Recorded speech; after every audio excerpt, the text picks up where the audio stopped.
Okay, so let's start the computation for this topic.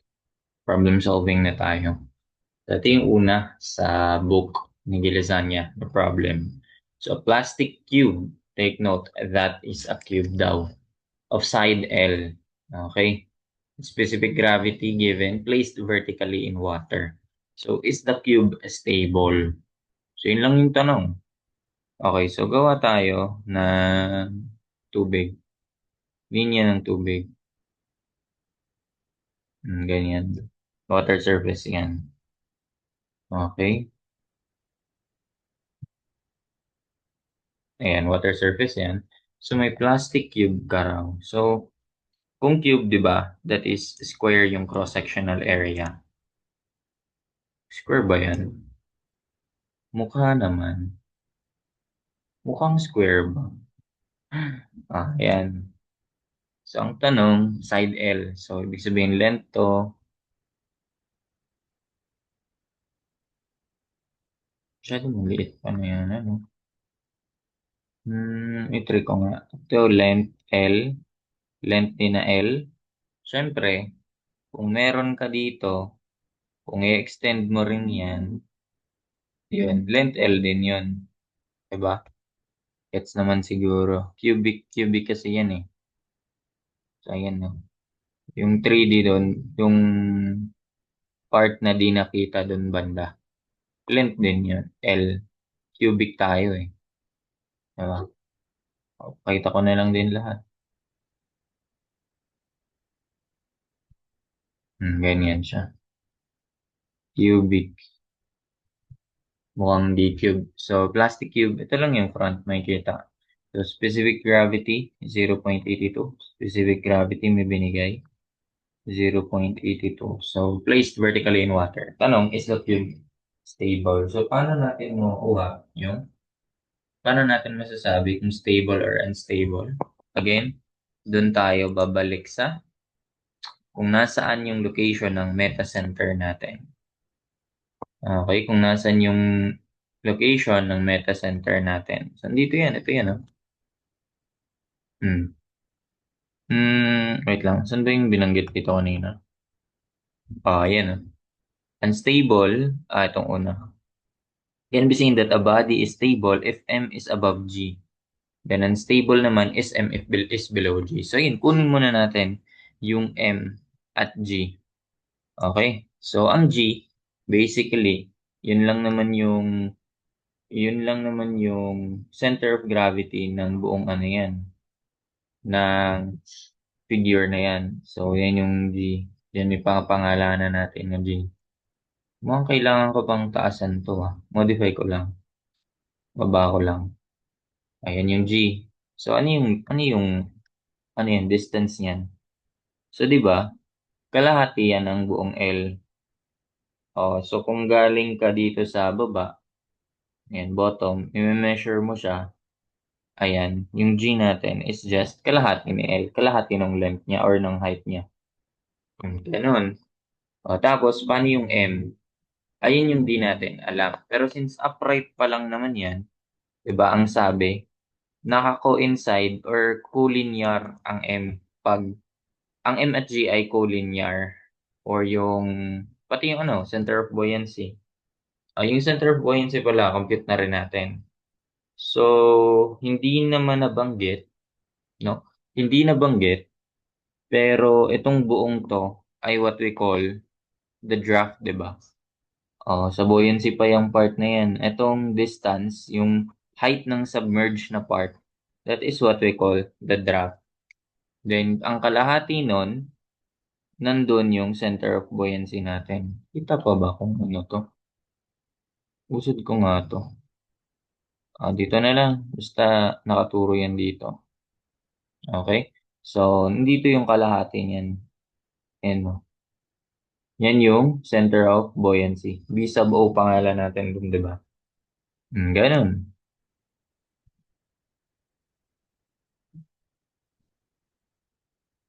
So, may length pa tayo isa na, ayan, maliit na yan. So, that is kalahati yan ng draft lagi. kapag rectangular. D over 2. Tapos, locate na natin si M. Ano yung distance na MBO? Pwede natin makompute yun. Paano nga ulit? Dalawang ways. O, pwede mo gamitin to. O, pwede mo gamitin etong MBO, which is I over VD. Pwede yan. I over VD. Pa-compute natin MBO. MBO. So, I, moment of inertia, over volume displaced. Ganyan lang naman yan. So, ang tanong, ang moment of inertia, ano yung tinutukoy na moment of inertia dyan? Ito yun, yung area na to. Which is parehas lang naman yan sa area na ito, di ba? Kumbaga, titignan mo yung cross-sectional area. Nung sa waterline lang ang kinoconsider mo dyan. Yung surface lang yan ng waterline. Hindi kasi mapakita ng maayos dito yung 3D eh. Sorry akin. Paano ko ba i-express to? Sige, alam ko na. Ayan na.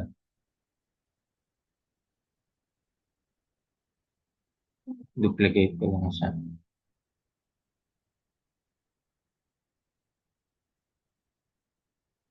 Kaya ba? Kaya naman. May nasama si L. Ayan o. So, pag nilagay mo yan dyan, ayun o. Sa waterline banda, ayun yung area na yun. Okay, sa waterline ang kinoconsider na area. Yung nasa linya ng tubig. Kasi pwede kasing paganyan yung barko mo, di ba? Ganyan yung shape. So, yung dito banda lang yung consider mo. Ano yung area dun? Yun yung pinakuhanan natin. Moment I over VD. So, moment of inertia about dyan, mapakadali lang naman yan. Kasi, cube naman to. So, dapat familiar na sa moment of inertia. Actually, kung di pa, meron naman yan dito. Nasa ano yan? Nasa curved surfaces yun eh. Geometric properties. Nasa chapter 3. Ayun, properties of common geometric shapes. Nasa page 76. Ayan. Nandito naman yung iba. May sulat ko na pala to. Pinumatanggal. Sa kabila kasi yung ginamit eh. So, ayan. So, pag rectangle, square, ito lang naman yun. Dapat nakabisado na yan. Length, and base, height, cube over 12. So, base, height, cube over 12. Ayun, base. Tapos, yung height, kung saan siya perpendicular, yan yung naka-cube. Kung saan siya perpendicular sa axis, for example, dito, moment of inertia about x prime axis. So, yung perpendicular doon, yun yung naka-cube. Ganon. Kapag dito naman, kapag y naman yung perpendicular niyan, ito naman yung b. Yan naman yung naka-cube. Pag moment of inertia about y. So, ganun lang naman. Actually, ito pala. Base d height over cube. Yung 3 kasi, ano yun, with respect to the bases yun. So, kahit wag na muna yan sa RCD lang naman madalas yan eh. Sa working stress design. So, ayun. So, pwede mong gamitin yan. Pero, masisimplify naman kasi yan. Paano yan? Volume display. So, tignan naman natin, no? Moment of inertia. In this case, gawin nating BD cube over 12. Moment of inertia. Ay, hindi pala. Moment of inertia ay length, base. Diba? Moment of inertia about, ano yun eh? Yung intersection. So, BD cube over 12. Hmm. B, tapos, yung naka-perpendicular.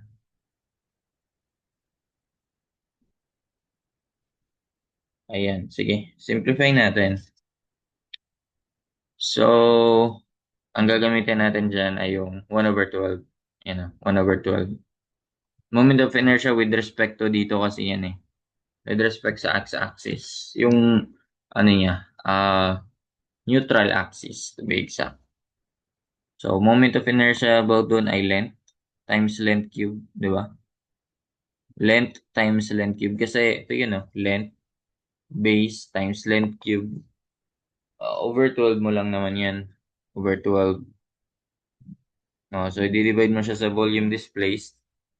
In this case, volume displaced ay ganun din, base height cube. So length, area muna, area tapos multiply mo sa draft. 'Di ba ganun 'yun? Ang area ay L squared, L times L. L squared na lang. Kasi cube yan eh. So, square yung surface area natin. Area times the draft. Kailan mo pala masolve pa si draft, no? So, simplify muna natin to. L cube, L to the fourth na yan over L squared. So, magiging L squared. L squared over 12D. O, ano yung L niya yan? Ano yung L na yung tinutukoy na yan? Na yan. L squared over 12D. Ay, wait nga. Area. Tama naman. N times length. Tapos, and solve muna natin si draft. Ang si draft, okay. Kung naalala pa ba yun? Yung formula natin. Sige, derive natin. So, yung base, yung buoyant force, weight equals buoyant force. Naalala pa yun? Sige, recall natin. Mabilisan. So, weight equals buoyant force. 'Di ba? So, ito yung tinutukoy ko pala na ano. Pag horizontal yung cross-sectional area ay constant all throughout. Ay, no? Equal yan sila. Equal yan sila. 'Di ba? Pare-parehas lang yan. Identical ang cross-sectional area niyan. So, ayun. So, weight is unit weight ng object. Volume ng object is equal to buoyant force. Unit weight ng water ba yan? Volume displaced. O, kapag pinalitan mo yung specific gravity ay yung unit weight na naka-specific gravity o specific gravity ng object, unit weight ng water times volume ng object. Pero yung volume, pwede na nating palitan yun ng naka-area eh. So, area times height, buong height. Diba? So, that is unit weight ng water, tapos volume ay area times yung draft na lang. Tanggal si area, tanggal si specific gravity ng water. Ayun, so lagi naman yung water naman kasi eh. So, ayun lang yung nangyari. So, para makuha natin si draft, that is just, ayun lang pala.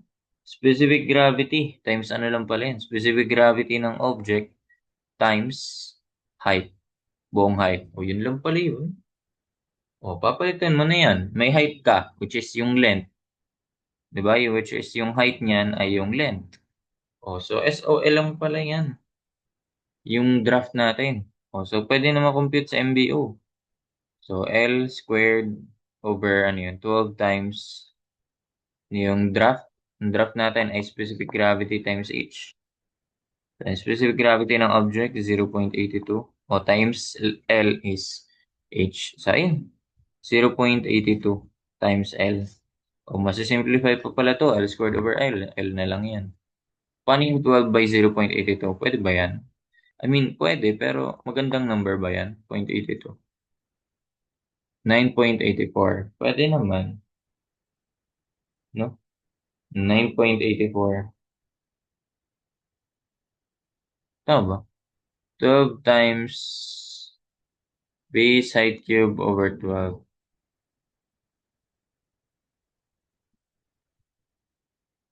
Sige, sige, sige.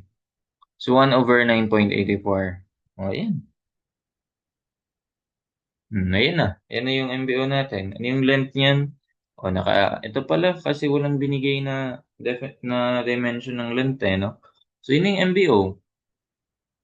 So, MBO in that case, paano yan? I-express mo yan.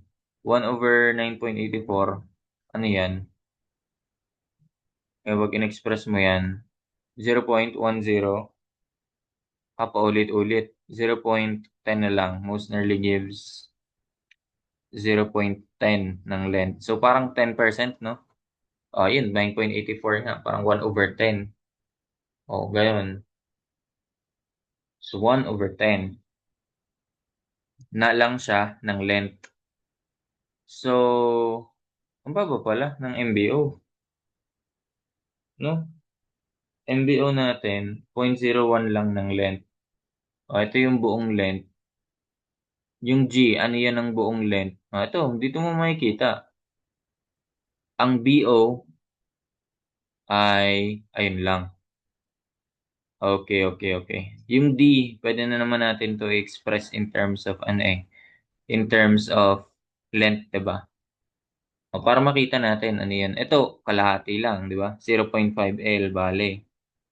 O, pero ito, 0.5 L lang 'yan, L over 2.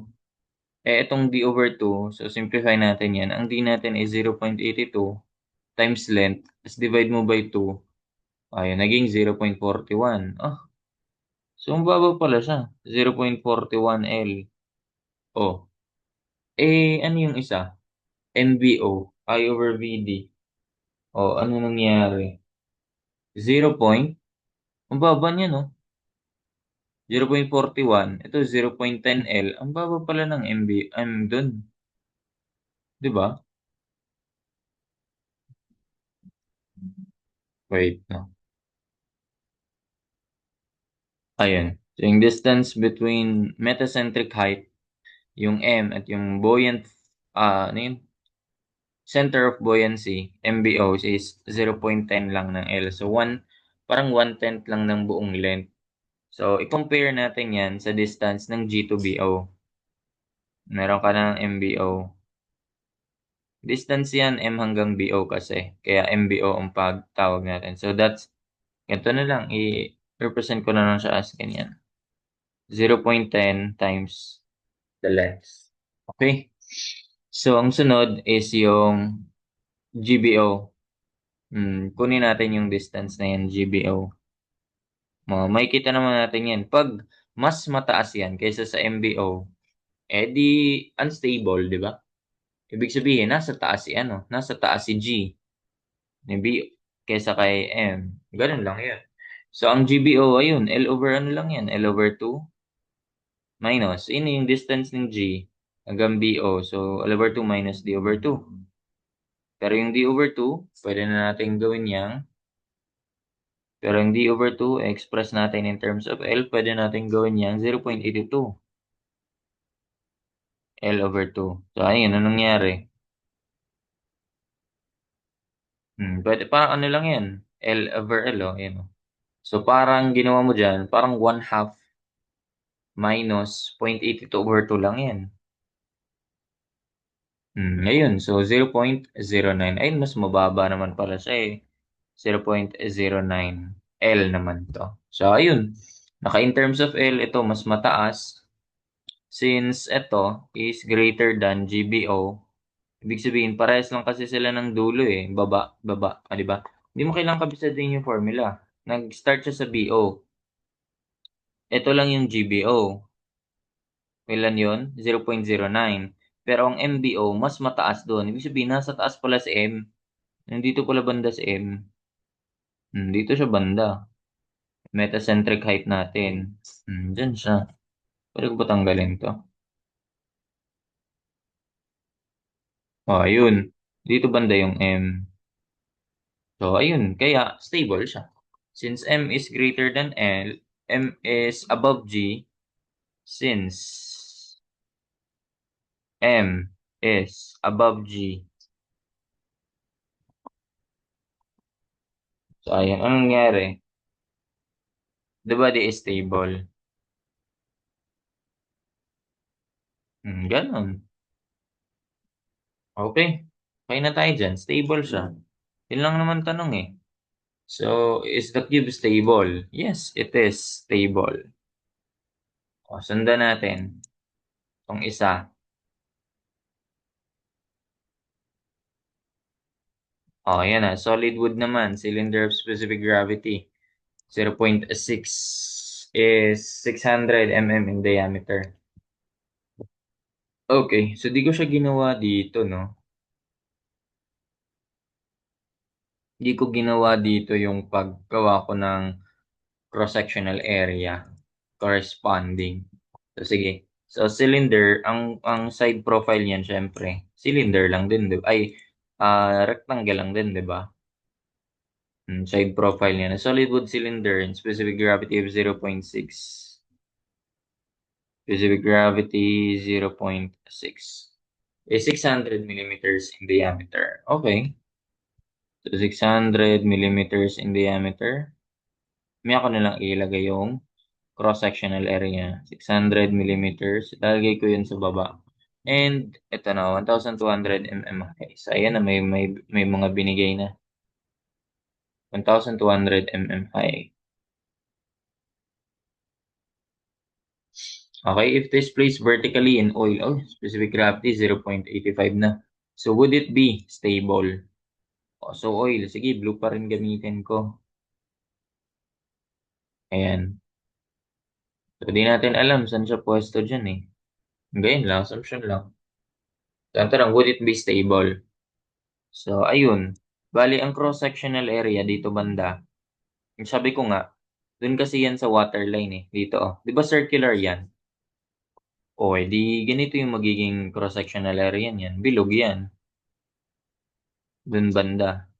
At that certain point, pabilog yan. Ayan, ganito yung itsura niyan. So, 600 mm din. Ito yun. Diameter. Gitna ba yan? Kung hindi. Ayan, ayan. 600 mm diameter. Ganyan siya.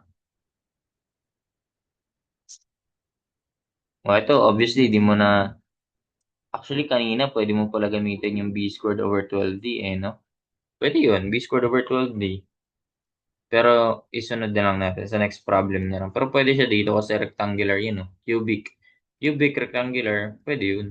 O, ito, hindi na. So, yung MB, yung MBO, compute ulit natin yon. Lagi namang yun kinukuha eh. So, I over VD, volume displaced.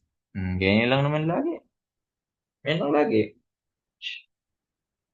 Pero again, alam na natin yung formula sa specific gravity, di ba? I mean, pag ano pala, sa draft gamit yung pag may specific gravity ng object. So ito, to be specific, specific gravity ng liquid yan. So kung hindi yan water kasi, di naka-multiply po to sa specific gravity ng liquid bago unit weight ng water. Then, so, para makaming draft, that is just specific gravity. Okay, kulang daw to. Banda. Isin ko na lang. Specific gravity. Draft is just specific gravity ng object divided by specific gravity ng liquid. Then, ito times mo sa height. So, naalala pa naman siguro yung relationship na yan. Gamit na gamit to dun sa buoyancy na part. So, yun lang. Relationship lang nila. Kunin mo lang yan. Yun lang ka-exe yan.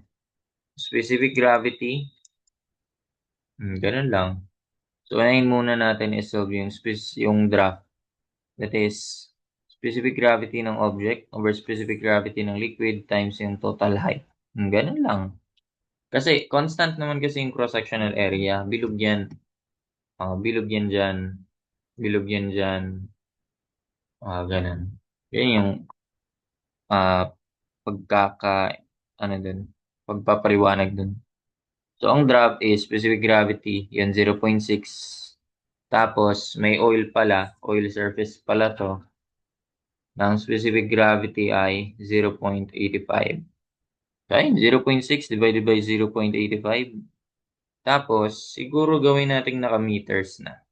So, kung height ay 1.2, and 1.2, so magiging draft ay 0.6 divided by 0.85 times 1.2. Ganun. Store na lang natin sa diyan. 72 over 85. Okay, naka-store na yan. Store natin yan sa draft. So, ayan na. May draft ka na. Paano yan? MBO.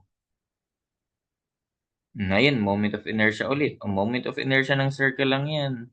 Dito ka lang ulit. Pwede ka pumili kung naka-radius o naka-diameter. Pag radius, pi r to the fourth over 4. Pag diameter, pi diameter to the fourth over 64. So, ano ba binigay? O naka-diameter, edi mag-diameter tayo. Pero gawin lang natin, naka-meters na. Okay, so pi over 64, diameter to the fourth. Yan yung moment of inertia. Ang volume displaced ay area lang naman yan ng circle, pi r squared or pi over 4 diameter squared. Then times yung draft. Oops. Okay. Sige, sige. Dapat pala ano, maliit na D pala yung diameter ko. Kasi nag-capital na ako na D sa draft para di siya magulo, di ba?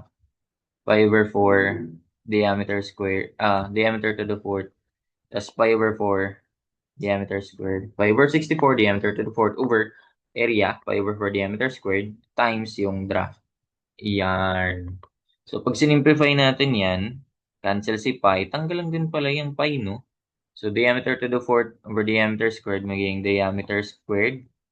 Over 64 times, magiging 16 na lang yan. Kasi, parang ano yun eh, 1/64, divide mo sa 1/4. Aangat si 4 dyan eh, magiging 4/64. So, yan, 1/16. O, ayan. Then, times the draft. 16 times draft lang pala yan. O, ganun.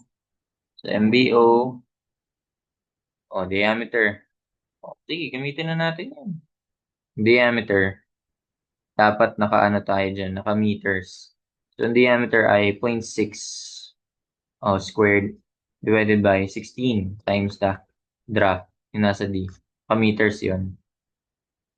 Ayan. So, 17/640. Baba, no?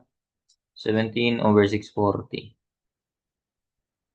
Okay, so tignan natin. Yan yung MBO. 0.02656 siguro okay na yan. 0.027. Sige, 0.027. Approximation lang naman yun eh. Meters.